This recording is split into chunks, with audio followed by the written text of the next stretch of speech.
What's up everyone, this is Kanishk. So Samsung always presented the Note lineup as the best Android smartphone money can buy until what happened with the Note 7. It started exploding in the aircrafts and this led to a significant drop in the demand of the Note lineup. It took 3 consecutive years for Samsung to get back on track.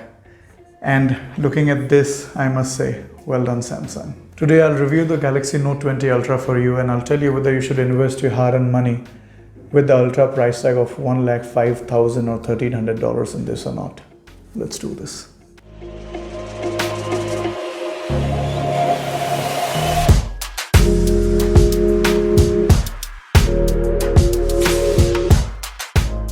I have to start this review by talking about the new design of this phone. This is the most beautiful and well crafted phone by Samsung, and I'm using the word crafted very consciously because the attention to every little details of the design is phenomenal. The back is made up of Gorilla Glass Victus, which is said to be the most durable glass in a smartphone ever, but I must say, glass is glass. I would say don't test it. It has a matte finish over the glass, which I appreciate a lot because of no fingerprints. Camera module has a color contrast. Combined with the glossy finish, this looks extremely premium, as it should. On the right side, you get both the volume rockers and the power button, which is very easy to reach. Left is clean, nothing there. On the top, there is a noise cancellation mic with a SIM tray. And on the bottom, you get the speakers with a USB Type-C port. Overall, it is a huge phone which literally screams premiumness, and it has its own character. You know you've got the Note 20 Ultra and people will know it too once they see it. Samsung is known to make the best smartphone display in the market, so much so that even the iPhone's display is manufactured by Samsung. And you see this here. This is literally the best smartphone display. 6.9 inches dynamic AMOLED, 120Hz HDR10 support, 2K plus resolution, always on feature. Ask for it and you have it here. Colors are very vibrant, display is very bright, indoors or outdoors, wherever you are using it, no problem at all. You can change the color settings as per your liking. One important point, 120Hz works fine, but you cannot use the WQHD, which is the full resolution, along with 120Hz. You have to switch back to FHD or 1080p to use the 120Hz option. Well, Samsung calls it adaptive technology, which means that it can switch between different refresh rates to save the battery. Well, I would love to see a feature where we can use the full resolution along with the 120Hz like the OnePlus 8 Pro. For media consumption like watching movies, TV series, or if you watch my videos on YouTube, the experience will be amazing. Let's talk about the cameras. On the rear side, you get 3 sensors. The main sensor is of 108 megapixel f1.8, which is 26 mm wide. It is a large sensor which has laser autofocus and optical image stabilization. The second is 12 megapixel 3.0 120 mm periscope telephoto for zooming, which also supports optical image stabilization. And the third is 12 megapixel f2.2, which is ultra wide one. On the front, you get 10 megapixel f2.2, which is a wide sensor. It supports 8K video recording at 24 fps, 4K at 30 and 60 fps. Video also supports OIS and has this awesome super steady mode. Well, the cameras are almost same as the S20 Ultras, just with a better image processing, a laser autofocus to rectify the focus problem which we had in the S20 Ultra. Images have a great dynamic range, very detailed and sharp. In broad daylight, the images are very crisp and colors are very natural.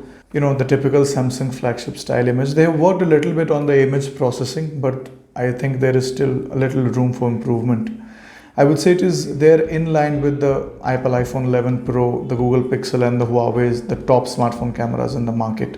In some conditions, it is even better than them. Low light photos are exceptionally great. Samsung has really come a long way when it comes to the low light image processing. Same goes with video. OIS works great with the videos as well. They are very stable. There is an option to shoot 8K videos. Details are great, but there is a little bit of jiggle in it, which I didn't like. The one which I liked the most was the 4K and 60 FPS. They were great. Now 50x zoom is there, but I don't think you will need it much.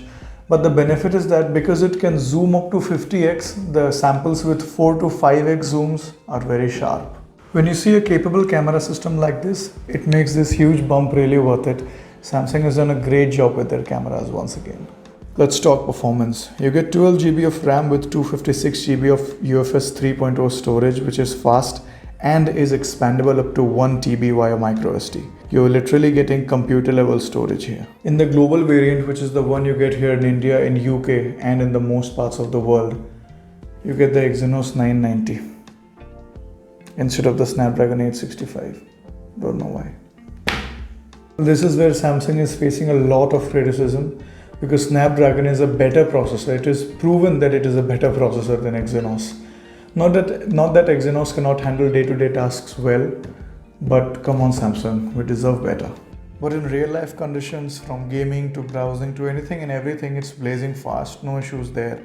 On the software front, it comes with Android 10 with Samsung UI 2.5 over it.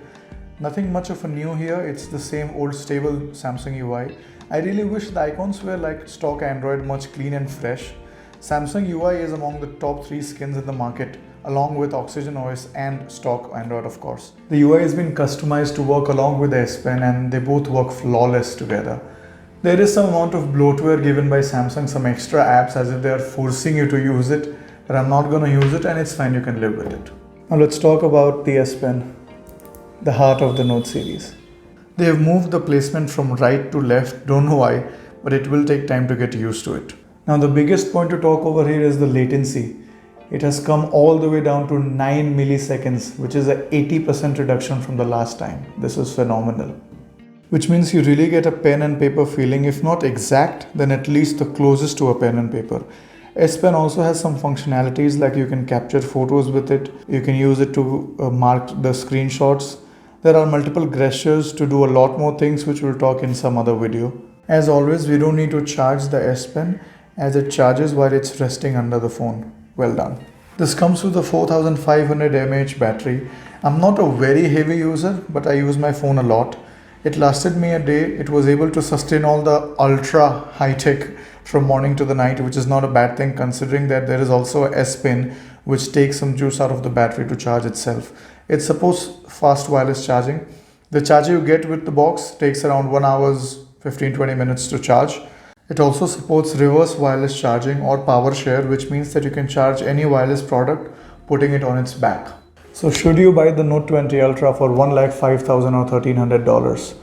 Well, I'm not sure if there is any phone which justifies this much price, be it Samsung or Apple. But if you are ready to spend this much in a smartphone and you want the absolute best of Android, from the design to the build quality to the performance to the cameras to the almighty S Pen, you can go for this. So that's all for the review. Please subscribe to my channel, hit the like button and also comment down below. Let me know what you think about the Note 20 Ultra. This is Kanishka Technology and Things. Take care and please subscribe, please.